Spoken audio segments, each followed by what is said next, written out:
Je pense qu'il faut retrouver notre identité qu'on avait au Summer, entre gros guillemets. Euh, et ouais, continuer à improve sur les choses qui nous pêchent en game offi.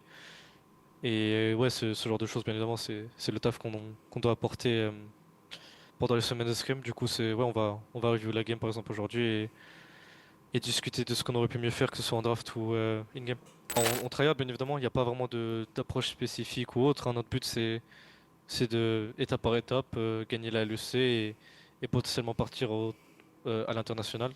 Donc, step by step, on se concentre sur ce qu'on a devant nous et ça commence ouais, par la saison régulière qu'on a maintenant et petit à petit, j'espère la qualification en playoff et ensuite on verra bien euh, jusqu'au, jusqu'à la finale si on arrive jusque-là.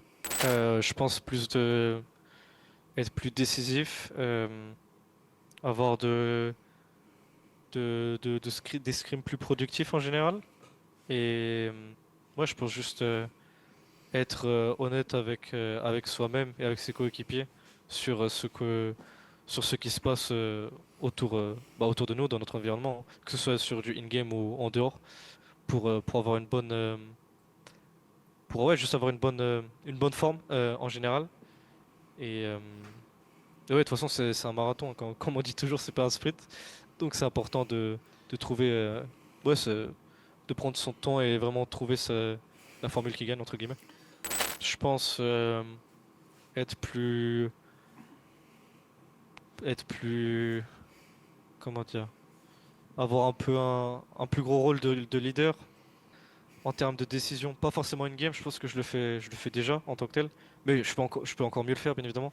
Mais en dehors, essayer d'apporter ouais, de la structure dans nos discussions qu'on peut avoir, que ce soit sur le jeu, que ce soit sur les drafts ou autre.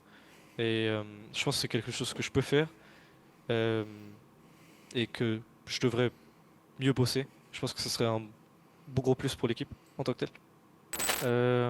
Je pense que tous les roadshows en vrai sont super sympas à faire honnêtement. Je pense que le plus important pour moi c'est juste que le setup sur place est correct parce que vu que c'est les équipes qui organisent l'événement et pas Riot, il y a des fois bien évidemment le budget est différent et je crois que c'est arrivé une fois que le setup était pas assez ouf, je me rappelle plus c'était quel événement.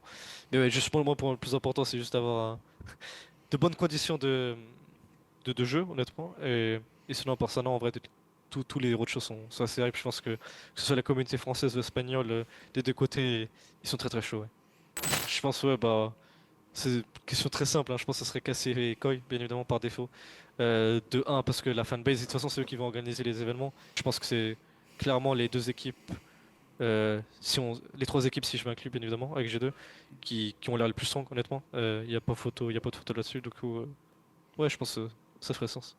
Merci à tous les fans ouais, qui me soutiennent moi et G2 en général pour cette nouvelle année.